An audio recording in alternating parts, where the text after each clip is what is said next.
all these rejections from the middle Bollinger Band. Resistance we're going to need. If you actually see here, we get a And we'll look for a healthy higher I low. would not don't have be the convinced bullback to across enter the long trend. trade.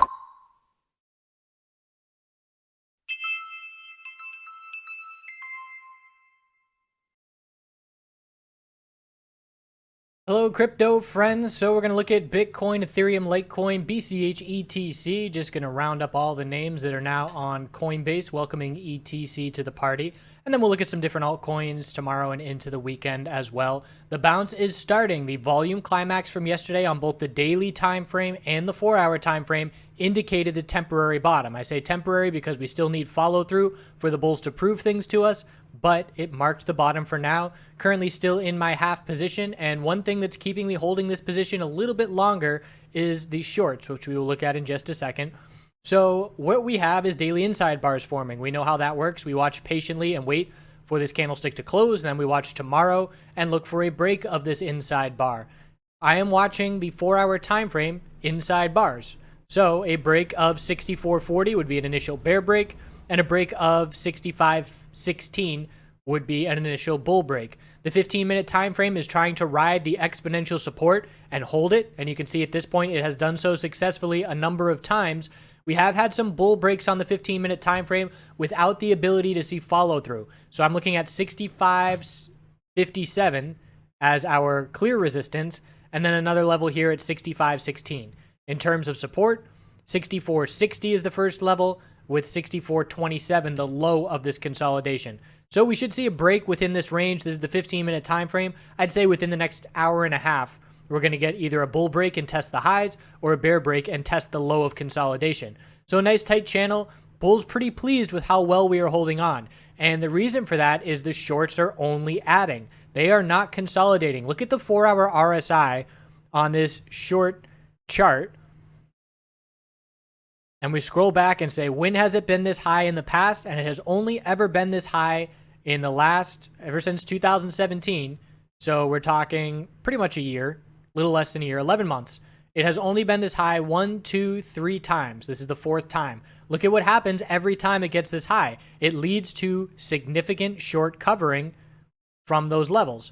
So the fact that we have not seen any consolidation at this point, and the daily chart has just 6-7 days of increasing volume at this point, that tells me, again, I said it 2 days ago, that the bears are a bit cocky right now. There's no covering, there's no protection going on.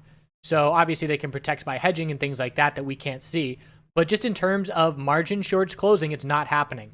So I'm curious to know if these bulls can break 65.57. Is that going to be a signal that the bulls start to take some profit and the bears start to take some profit and start to cover those shorts? The 4-hour time frame clearly broke the lower high pattern. So we had our high, higher low, breaking the lower highs, and now the question is, can the bulls follow through with this bull MACD cross? Can we see continuation of higher lows and higher highs? And can this daily chart make it up to the exponential resistance? Over the next couple of days, this exponential resistance is going to be dropping down towards 6,800, and we're going to be watching that level. So overall, solid bounce at this point, up $250 or so. So decent little gains. It wasn't a full position and not going to go high risk playing against the trend, but going to patiently wait from here.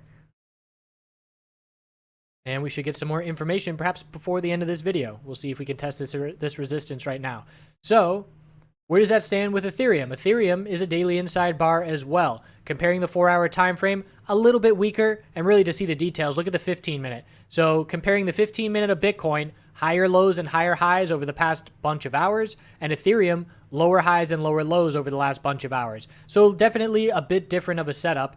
Clear lower highs to be watching, 364.10, 364.35. Bulls need to break those levels, and support is 361.60, the low of consolidation at this point. So overall, definitely holding up just fine, but not as strong as Bitcoin. Bulls are trying to build a base of support and see continuation. We need to see the hourly exponential moving averages cross bullish, and the 4-hour time frame hasn't even begun to really battle the 4-hour exponential moving averages. And again, just comparing to Bitcoin, Bitcoin already has the hourly bull cross, and the 4-hour time frame, we're already testing those resistances the last few candles.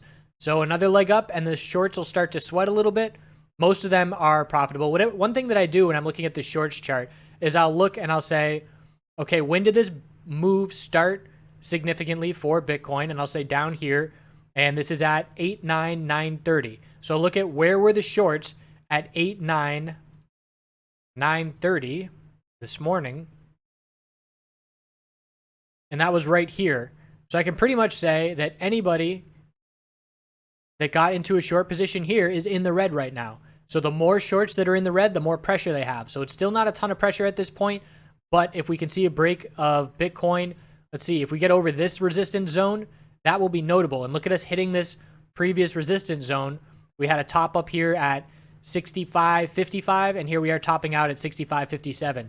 So I'm glad I just looked back at that because I had forgotten that that was a key resistance level. That was our top of the last bounce attempt, and here we are with a double top at that level. So that's going to be very key, and the bears are going to attempt to defend that, and if the bulls can break above it, that's going to be the first blow that the bulls can deliver to the bears. So going to continue to be patient and watch to see this bounce develop.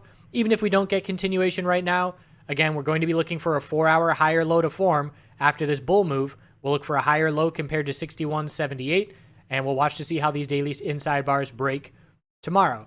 Litecoin is a bit of a different setup because the 4-hour time frame dropped to a lower low. Ethereum and Bitcoin did not, so it clearly established itself as one of the weaker names. We did break the 4-hour lower high of 64.14, but only by 15 cents. Not significant. Again, we're not touching the exponential resistance like Bitcoin is. We do have the inside bars to be watching. Hourly time frame, we're not close to that bull cross like Bitcoin already has. So again, just continued weakness comparative to what Bitcoin is doing for Litecoin. That's been the case for quite some time at this point, as it has been the case for Ethereum as well. So not as confident as Bitcoin. Don't have a daily inside bar on Litecoin. So at this point, we do need further follow through, but one step behind Bitcoin, and Ethereum is one step behind as well. BCH daily inside bar, also watching. 4-hour exponential resistance is being tested. Inside bars on the 4-hour are currently forming. The hourly time frame is about to get across. So again, this has been the pattern for the last 4 days, 5 days that we've been covering it. It's going Bitcoin, BCH, ETH, LTC, just comparative. And a lot of people look at the BTC pairings to get this, strength and see who's in charge.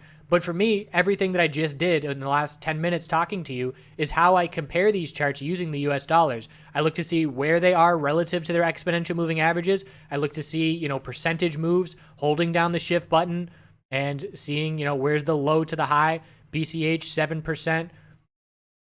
And we look at Bitcoin low to the high, a little bit less in the 6% range. So again, there are little differences, but the overall strength in terms of where we are standing compared to previous price action does have Bitcoin a little bit in favor, in my opinion. And now we'll wrap it up with ETC USD, a bottom fishing play here. So we had the bull run up into the listing on Coinbase, the sell-off in the sell the news scenario, and a bottom fishing play where we held support by 18 cents. So if you got into a position, bottom fishing that play, we got a solid bounce at this point where we have now bounced 70 cents to the upside. The 4-hour time frame still has a lot of work to do. Again, nowhere near exponential resistance. The hourly chart trying to form a higher low, which it has not done yet. 1492 needs to hold, and we need to see a break of 14, make that 1542 to try and get continuation. And you can see we're still struggling with hourly exponential resistances here, and Bitcoin is above it. Litecoin's still struggling, so that alone is a way to gauge who's still struggling with our exponential resistance and who is currently sitting above it. So that's that. Bears, if you are still in a bearish position, obviously you need a game plan. What is it going to take for you to cover at this point? I definitely think that there's a handful of bears that are going to cover if this double top at 65.57 breaks. And we'll keep an eye on, I'm watching the 4-hour time frame on this shorts chart. And again, why I use this shorts chart and I don't really use the long chart often is because the short chart is literally showing me every single short position that was opened on Bitfinex, whereas the long chart is not showing me every single long position that's opened. And that's simply because you have to use margin to short, so you have to show up on this chart, whereas if you're going long, you don't have to use margin. It shows us the margin longs, but that doesn't give us any information about what the cash longs are doing. So there's no such thing as a cash short. So there's a complete picture of the shorts on this exchange on this chart, and the BTC long chart is not a complete picture. Another point, people made a good point in the video I made yesterday where I'm using Coinbase as my metric, because I'm trading on Coinbase, that's not going to change.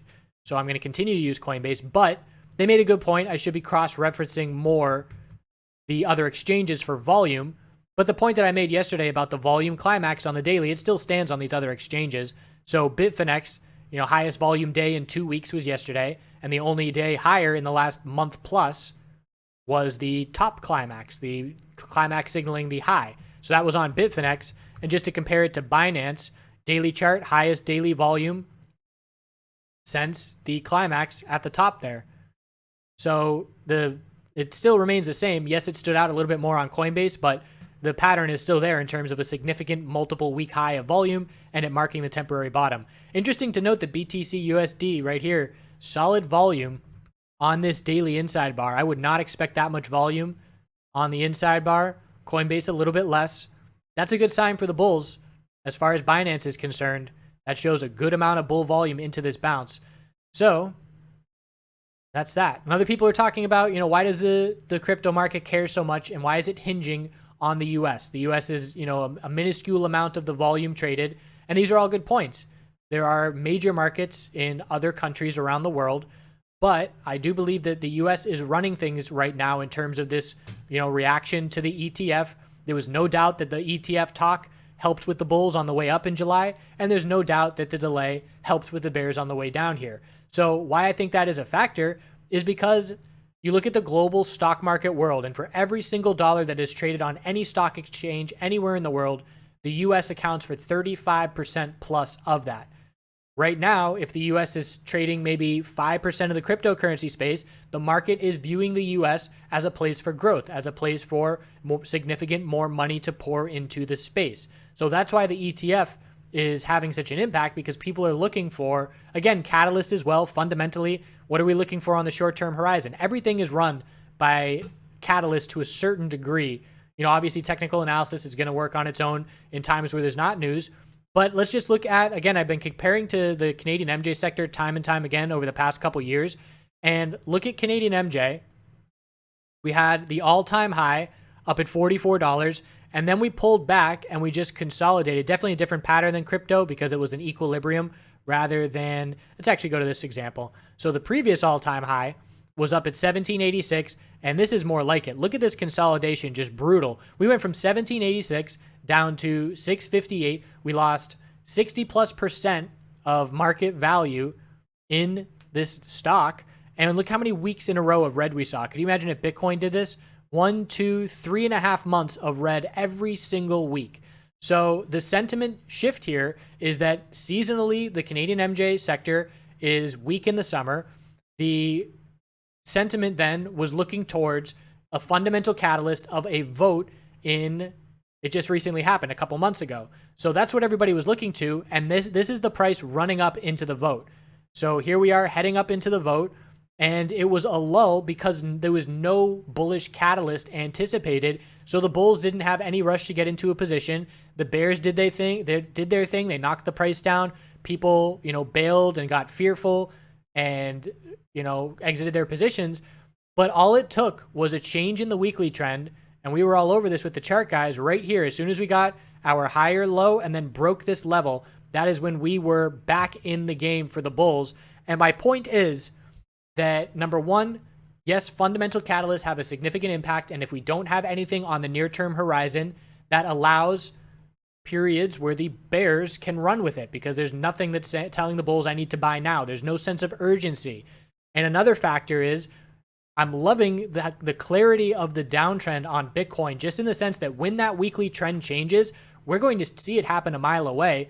And I cannot wait because there's going to be great opportunity. I don't know if it's going to happen at 6,000 or 2,000, but when it happens, we will see significant opportunity and it will be very clear. So again, just looking at the weekly chart for Bitcoin, at this point, the lower highs we're very accustomed to. We were visually looking for one on this last little bounce, and it's going to be very clear when this weekly trend changes and the bulls shift momentum back again. So unless we see some kind of surprise fundamental news, everybody's sights are still on an ETF. That's just the way it is, whether you agree with it or not. That's fine, but it's the way that it is. In my opinion, that is the most significant major driving force in the short term for Bitcoin. If something else comes up and distracts the market and takes attention away, that's entirely possible. It's just not the most likely scenario in my opinion. And I'm just looking in the next, 2 to 6 month window into Q1 2019 as to what the market is going to be looking for that catalyst to get people to want to hold Bitcoin again. Because again, right now, who's rushing to buy Bitcoin? Everybody is bearish, which is one of the reasons that I'm keeping an eye out for the daily bounce to follow through. But it's just the kind of scenario where we have to be patient. We have to protect capital if we're looking bullish. Obviously, the bears have been doing their thing, but there is no rush to get into positions. Right now, if you had capital and you said, all right, I'm waiting for the weekly trend to change, your risk to reward is going to greatly favor reward in the sense that, yes, you're going to give up some of that reward, but you're going to eliminate a ton of risk. Because if you wait to make an entry when the weekly trend changes, you're getting in on that sentiment shift. And that is going to likely lead to profit, just not as much profit as the higher risk traders that are going to try and nail the bottom. So if you're a newer trader, again, I've said this many times before, but I would probably be sitting back and studying and practicing with small amounts and biding my time and patiently waiting for significant shifts in sentiment and trend. That's all we got for today. Let's see. Story from yesterday, I was sitting on the beach, leaning against a palm tree, taco in one hand, and there were a bunch of flies bothering me. So I thought, I'm going to take my wrapper that has taco juice and just stick it next to me and distract the flies. So that worked for a while, and the flies went over, and I thought, that's a great life lesson. I give them their little share, and they leave me alone. And I thought, I can share this with my crypto friends as a life lesson. And then, of course, 5 minutes later, there's 3 times as many flies as there were before, and they're not leaving me alone. So not a life lesson. Don't put food out to attract more flies. But there are cultures, and I don't know specifically off the top of my head, where they do put out offerings for ants, where the ants are brutal, the carpenter ants, in terms of, eating houses over the years. But they put out offerings, and that just doesn't distract the ants, but it keeps them from, going into the house and destroying the house. So the theory is there, but the practice yesterday was not there. Then I was driving home, and I was whistling to the Beatles, and then I realized that my window's down, and I'm driving by all these women on the road, and I wondered if they thought that I was catcalling them, which I obviously was not doing. But if a car goes by you fast and someone's whistling, maybe they thought I was a jerk. Those are my thoughts for the day. Going to skip video for now. I'm going to pick up Jason, partner, TheChartGuys Jason, at the airport, and we're going to have a weekend of beers and business meeting and snorkeling and fun stuff. So I'll still be putting the videos out. The time might differ a bit, and we'll do some more videos from the road trip tomorrow. Have a great night. Continue to do good things. Make sure you do your good thing for today. We'll see you tomorrow.